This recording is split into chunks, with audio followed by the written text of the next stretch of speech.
bonjour à tous. Avant toute chose, je souhaitais remercier Mathieu Boucheberger pour l'invitation à ce colloque, parce qu'en fait, l'Université de la Nouvelle-Calédonie, c'est là où j'ai été étudiante. Donc, je suis revenue après les études de droit. J'ai été également vacataire, donc chargée de TD à l'université. Donc voilà, donc c'est vraiment un plaisir et un honneur aussi de me retrouver devant vous aujourd'hui. Je vois quelques visages de professeurs et maîtres de conférences qui étaient là quand j'étais étudiante. Donc, merci beaucoup pour cette invitation. Pour me présenter rapidement, donc après les études de droit, j'ai fait le choix de m'orienter en fait vers les métiers de la banque. Donc il y a des économistes, il y a des banquiers. Effectivement, personne n'est parfait non plus de ce point de vue-là. Je travaille en fait à la BCI depuis 8 ans. Et depuis 4 ans, en fait, je suis conseillère de clientèle pour la clientèle professionnelle, donc les PME. Et très récemment, j'ai pris des fonctions en fait au sein de la banque privée. Donc c'est plus, on travaille plus sur la constitution du patrimoine du gérant, sa valorisation, sa protection et sa transmission. Donc c'est dans ce cadre et à l'appui, on va dire, de cette expérience professionnelle que on m'a sollicité donc pour répondre à cette problématique de quel droit bancaire pour les entreprises dans l'environnement calédonien.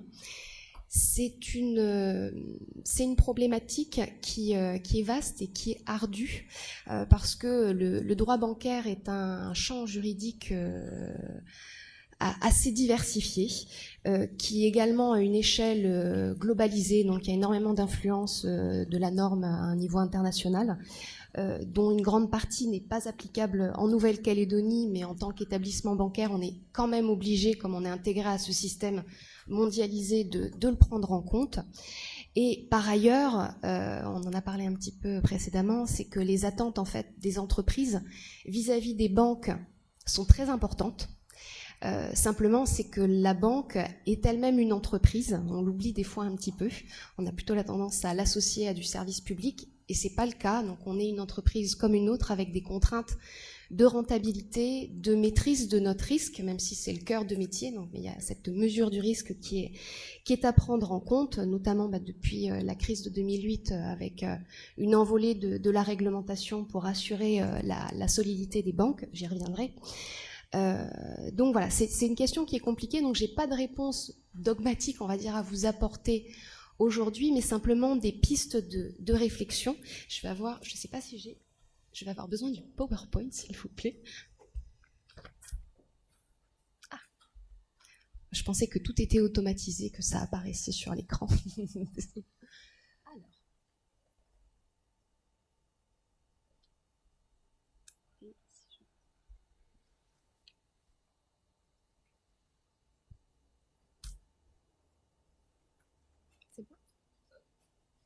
Voilà, ça s'affiche. Donc, les différents points en fait que je souhaiterais aborder aujourd'hui pour vous donner un petit peu le plan. Dans un premier temps, grâce à Catherine, on va gagner un petit peu de temps parce qu'effectivement, je me réfère également au rapport Doing Business avec ses critères en fait d'efficacité de l'environnement économique. Donc, j'aurais pas besoin de revenir sur la présentation de ces critères. Réinsister en fait préalablement sur le rôle de la banque et l'importance de l'accès au crédit dans le développement économique. Sur cette base-là, mettre en avant également les difficultés quant à l'existence en fait d'un droit bancaire calédonien, parce qu'encore une fois dans cet environnement globalisé qui est complexe, et quand même pour avoir, on va dire, des éléments un petit peu plus favorables, réouvrir sur les pistes quand même, parce qu'il y en a, de favorisation du crédit en Nouvelle-Calédonie, où le droit effectivement peut venir en réponse à la pratique bancaire. Donc je précise juste que les propos que je vais tenir n'engagent pas mon employeur, donc s'il vous plaît n'appelez pas la BCI par la suite. Donc c'est vraiment une analyse qui est personnelle. Donc au niveau du rôle de la banque et donc l'importance de cet accès au crédit, un des éléments qui me paraît essentiel, c'est ce qu'on appelle en fait l'effet de levier du crédit. Donc je ne vais pas revenir, on va dire, sur l'histoire du crédit, la manipulation de la monnaie, etc. Ce qui est certain, c'est que si on prend en perspective la période du Moyen-Âge, où tout ce qui était prêt à intérêt était prohibé pour des raisons de conviction religieuse, on n'est pas dans la période économique la plus prospère. Si jamais vous n'êtes pas branché économie et que vous êtes plutôt littéraire, je vous invite à lire la biographie de Magellan de Stefan Zweig. Au-delà du livre qui est magnifique, vous verrez que le financement du bateau pour aller découvrir la route des épices en passant par le Cap Horn, c'est un sujet à part entière. Donc vraiment le financement, et à l'époque il n'y a pas tout ce système bancaire, donc c'est des investisseurs privés qui prennent le relais. Donc c'est à peu près 3-4 ans pour réunir ces financements. Le levier du crédit, qu'est-ce que c'est ? Le levier du crédit, c'est en fait la création de la valeur ajoutée par le biais en fait du financement. C'est ce qui va générer de la richesse. Donc il y a plusieurs sources, ça peut être plus de technicité, ça peut être des économies d'échelle, ça peut être de la création de synergies.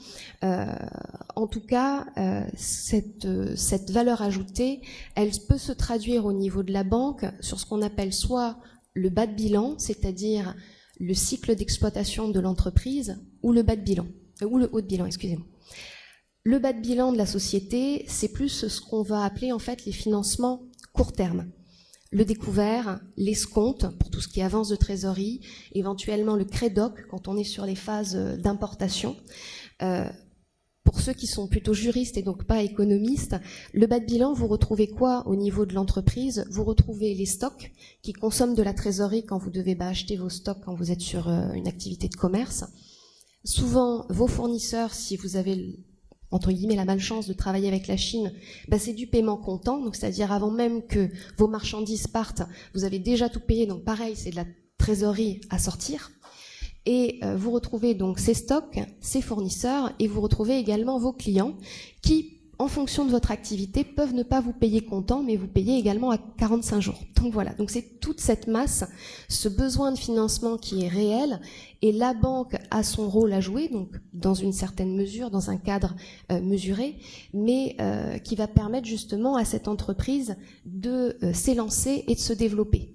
Et quand on travaille en banque, malheureusement, on a des cas qui sont un petit peu paradoxaux, où on a la bonne personne, le bon chef d'entreprise, le bon créneau, mais simplement à un moment, en fait, il y a une telle phase de croissance sur la société qui est pas maîtrisée que le besoin en fait de trésorerie s'envole et la structure, alors qu'elle est potentiellement rentable, se retrouve en cessation de paiement et malheureusement parfois ça s'arrête. Donc voilà, le levier de crédit sur le bas de bilan à court terme, il est à ce niveau-là, et le haut de bilan, plus simplement, c'est tout ce qui va être les investissements matériels, ce qui va rester dans l'actif immobilier de l'entreprise. Un petit point, mais très rapidement, parce que je voudrais pas empiéter sur la partie de Monsieur Naudet, sur le niveau de crédit en Nouvelle-Calédonie. Depuis les 15 dernières années, vous avez 4 acteurs majeurs sur la place, donc 4 banques qui se partagent le marché.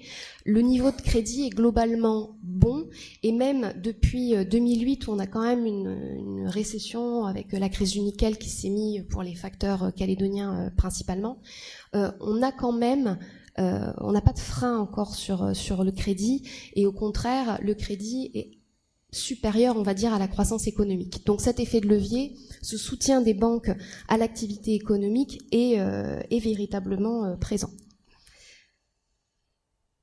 Comme vous pourriez vous dire que vous ne vous souhaitez pas croire sur parole, on va dire, une banquière, c'est dans ce cadre-là en fait que j'ai souhaité m'appuyer sur le rapport Doing Business, puisque donc c'est quand même un volet académique, enfin une référence en littérature.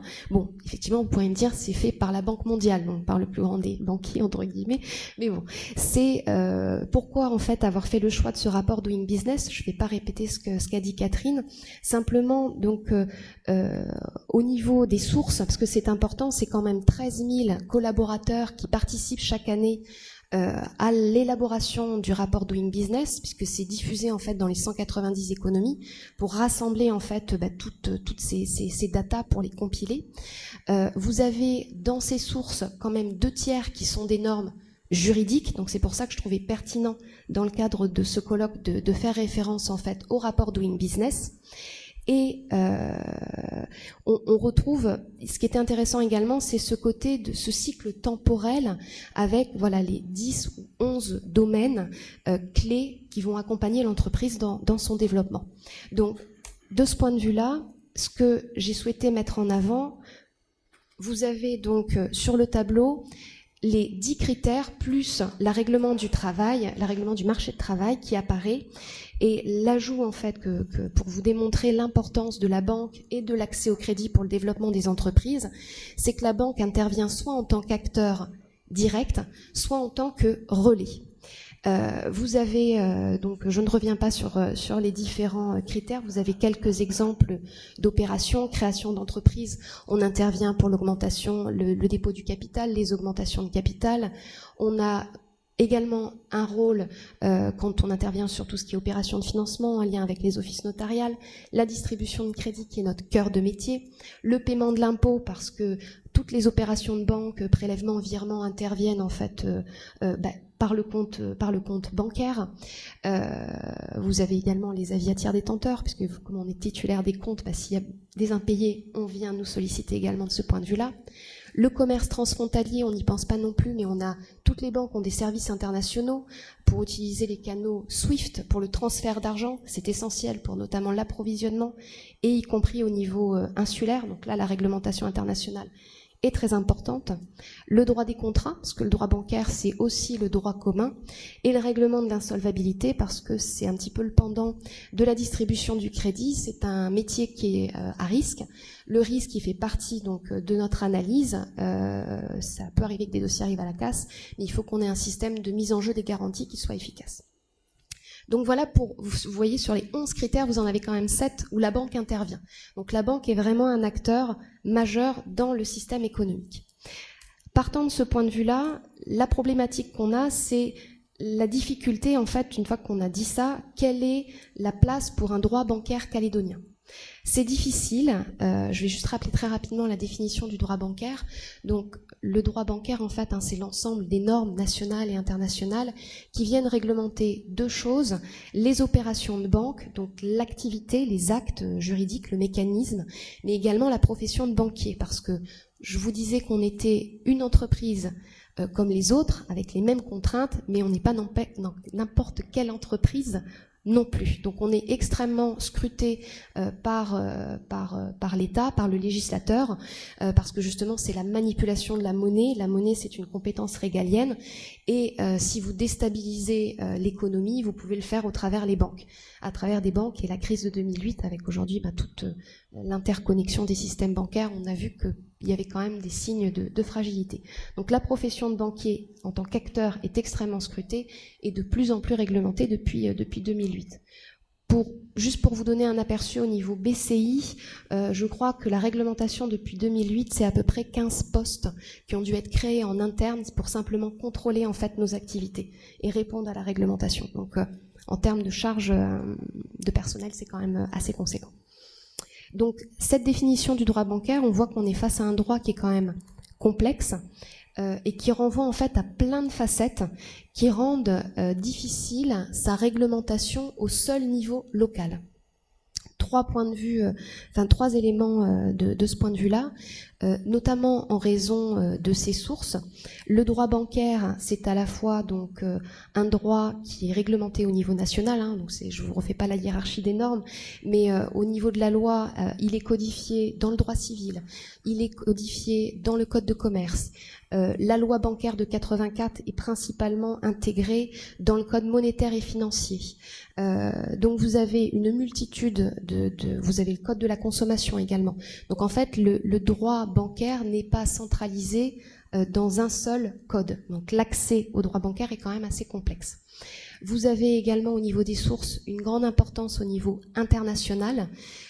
Pour ceux qui suivent un petit peu l'actualité bancaire, vous avez les comités de Bâle, où ce sont les gouverneurs en fait des banques centrales de la zone euro qui se réunissent et qui prennent des réglementations. Donc on est aujourd'hui à Bâle 3 et Bâle 3, donc c'est après la crise de 2008, et notamment une des mesures importantes, c'est la capitalisation des banques et obliger les banques à avoir un ratio de liquidité, c'est-à-dire que s'il y a un risque systémique qui se produit, une crise financière, il faut qu'on soit en mesure de faire face, d'être en mesure de rembourser les dépôts de nos clients et de ne pas être déstabilisé. Donc vraiment, c'est cette solidité des banques. Ça se matérialise très concrètement par un renforcement de nos fonds propres qui ne peuvent pas être alloués au crédit. Donc le pourcentage en fait augmente et forcément si vos fonds propres, parce qu'il faut être rentable, donc dégager du résultat, les basculer en fonds propres pour les renforcer, et bien dans ces cas-là l'action c'est une rationalisation finalement de votre ressource parce que du coup elle devient un petit peu plus rare et il faut la distribuer avec précaution et que le risque soit mesuré. Donc ça peut avoir un effet négatif d'un point de vue économique. Et au-delà, comité Bâle III, vous avez aussi toute la réglementation européenne qui théoriquement n'est pas applicable, en Nouvelle-Calédonie, mais qui, d'un point de vue, comme on est tous des banques qui se réfèrent à des entités également en métropole, quand ils mettent en place une réglementation européenne en métropole, on est la dernière entité sur le territoire, forcément il y a des impacts et on se met un petit peu au goût du jour. Donc vous avez aussi, j'irai très brièvement dessus, des facteurs d'influence au niveau international. Pour ceux qui ont peut-être un passeport américain, vous avez la réglementation FACTA. Les États-Unis ont une idée géniale de dire si vous avez des Américains chez vous dans vos comptes à l'étranger, merci de les référencer et de remonter toutes les informations avec bien sûr l'accord du client, mais pour lever le secret bancaire. Mais toutes ces informations remontent au niveau du fisc depuis maintenant 2014 au niveau des États-Unis.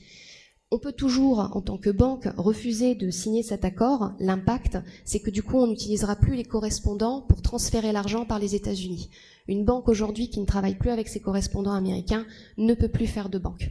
Donc en fait, on n'a pas le choix.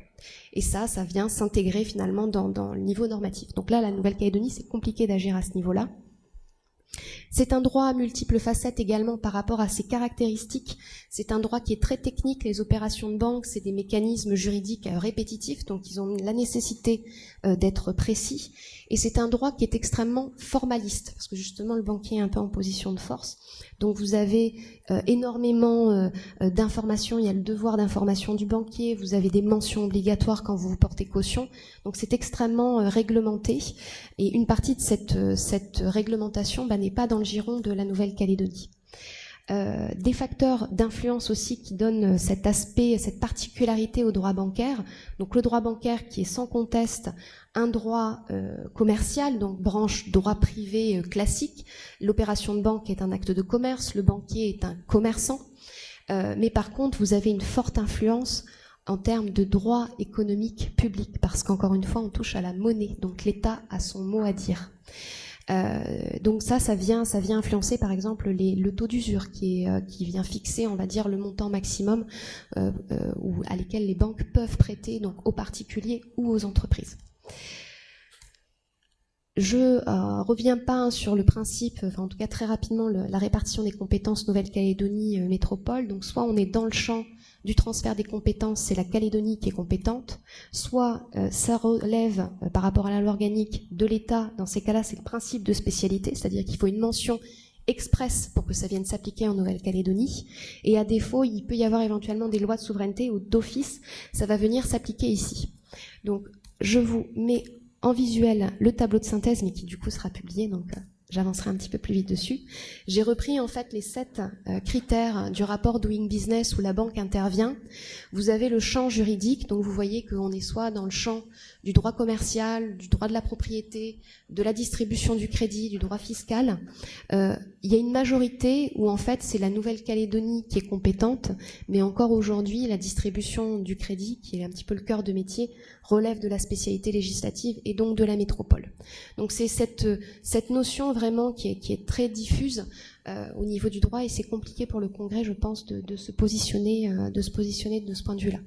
Je ne vais pas revenir sur je vous ai mis des exemples de problématiques juridiques, il y en a certains qui sont résolus, le IRL, le privilège de prêteur de deniers, mais celui qui n'est pas résolu aujourd'hui et qui est peut-être le plus impactant, c'est depuis qu'il y a eu la réforme du droit civil en métropole, donc en février 2016, le droit civil a été transféré à la Calédonie en 2013, donc aujourd'hui on a vraiment une scission entre le droit calédonien civil et commercial et le droit métropolitain, et avec le risque en fait d'une péremption, alors qu'aujourd'hui on a une justice qui reste métropolitaine et on est quand même en 300 000 sur le territoire. Les magistrats viennent de métropole, quand ils doivent statuer ici, ils se positionnent par rapport à ce qu'ils se connaissent et ils connaissent la loi française. Donc, notamment sur le prêteur de deniers, on a une fois pour la BCI, on a dû aller en appel parce qu'on a été sanctionné sur le fait qu'on n'ait pas pris cette garantie, mais à l'époque, elle n'existait pas sur le territoire. Donc il a fallu aller en appel pour l'expliquer. Donc c'est du temps, des procédures assez compliquées. Hop, je passe, puisqu'il me reste 5 minutes. Donc quelques pistes de favorisation quand même pour avoir une petite note positive, le droit en réponse à la pratique bancaire. Quelles sont les attentes pratiques des entreprises? Eh bien, les attentes, c'est la simplification, la rapidité des opérations bancaires. Donc, de ce point de vue-là, c'est du droit civil, du droit commercial. La Nouvelle-Calédonie peut potentiellement agir. L'accès au crédit, on est plutôt hors champ au niveau de la Nouvelle-Calédonie, ça relève de l'État. Vous avez et c'est une des attentes des entreprises, c'est un peu ce droit au crédit. Alors, ce droit au crédit n'existe pas. Vous avez le droit au compte qui existe, puisque c'est important d'être intégré dans l'environnement économique. Par contre, le droit au crédit n'existe pas, c'est indiqué dans la jurisprudence. La position de la banque est complètement discrétionnaire. Vous avez un arrêt d'assemblée plénière de 2006 qui est l'arrêt dit Adidas, donc vous pouvez trouver facilement, ça concerne Bernard Tapie, et ça a été plus récemment confirmé en 2012, y compris dans le cadre d'une renégociation. La renégociation d'un crédit est discrétionnaire vis-à-vis de la banque, elle ne peut pas être sanctionnée. Je ne reviens pas sur le contexte défavorable de la rationalisation. Donc ça, ce sont les attentes. Quelle est la vision de la relation clientèle professionnelle du point de vue de la banque?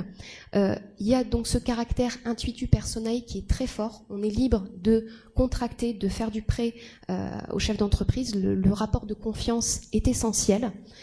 On est partenaire financier, mais on n'est pas associé, donc on n'a pas vocation à participer, on n'a pas vocation à percevoir les dividendes, donc on ne peut pas remplacer l'associé, et la mobilisation des fonds propres, effectivement, du chef d'entreprise est importante. Et enfin, vous avez également le fait que nous ne sommes pas prêteurs sur gage, parce que des fois, pour nous convaincre, on nous propose des hypothèques, et en fait, on ne peut pas, c'est pas la garantie qui fait le crédit, c'est vraiment la qualité du projet et l'analyse financière qu'on peut en avoir. Sachant qu'en plus, comme on est, même si c'est une relation commerçant-commerçant avec les entreprises, on est quand même sanctionné en cas de soutien abusif si jamais on a accompagné un projet qui n'était pas rentable ou si jamais on a maintenu du crédit sur une société qui n'était plus viable parce qu'en fait on vient nuire indirectement aux tiers en masquant des difficultés économiques. Donc on ne va pas pleurer sur les banquiers non plus aujourd'hui, mais voilà, le métier est quand même complexe et l'accompagnement c'est de longue haleine. Les difficultés des PME, je dépasse le temps, je me dépêche. Les difficultés des PME vis-à-vis de la banque, donc c'est ce qu'on a vu avec Catherine, la faiblesse voire l'absence de fonds propres et un chef d'entreprise souvent seul, sans direction financière. Hop. Donc des axes pragmatiques possibles pour le Congrès. Il y a l'axe, on va dire, de la réglementation, du formalisme pour essayer de simplifier au maximum le process. La loi d'AI, enfin il y a des choses très concrètes qui pourraient être mises en place. Et vous avez également un deuxième axe qui pourrait être envisagé, mais ce qui ne va pas forcément plaire, qui n'est pas très politique, c'est-à-dire de un petit peu accompagner le banquier à ce que le risque qui est pris puisse être, on va dire, le règlement de l'insolvabilité, c'est rendre le plus efficace possible la mise en œuvre des garanties. Je vais donner un exemple une proposition concrète et je m'arrêterai là. Aujourd'hui, quand vous allez aux enchères, quand on a un dossier en fait en impayé et que le bien part aux enchères pour du coup payer la banque, n'importe qui peut faire des enchères. Et en fait, il n'y a pas de contrôle sur la solvabilité de l'acquéreur potentiel. Ce qui fait que des fois, des personnes, les enchères sont un petit peu folles, ça s'envole sur des biens, et finalement, on perd 3-4 mois sur la procédure de recouvrement, parce que du coup, on se rend compte que la personne qui a fait les enchères n'avait pas la capacité. Simplement, si le Congrès se mobilisait et disait, ce serait un avocat qui représente au niveau des enchères, qui lui engage sa responsabilité, qui vérifie en amont à quelle hauteur la personne qui le représente peut se porter, ça nous ferait gagner un petit peu de temps. Donc voilà, et je suis pas sûre que ce serait suivi d'effet. Donc il y a des actions possibles, mais qu'elles vont être plus en fait satellitaires et elles vont entourer différents aspects du droit bancaire pour donc participer à cet ensemble économique. Je vous remercie pour votre attention. Merci.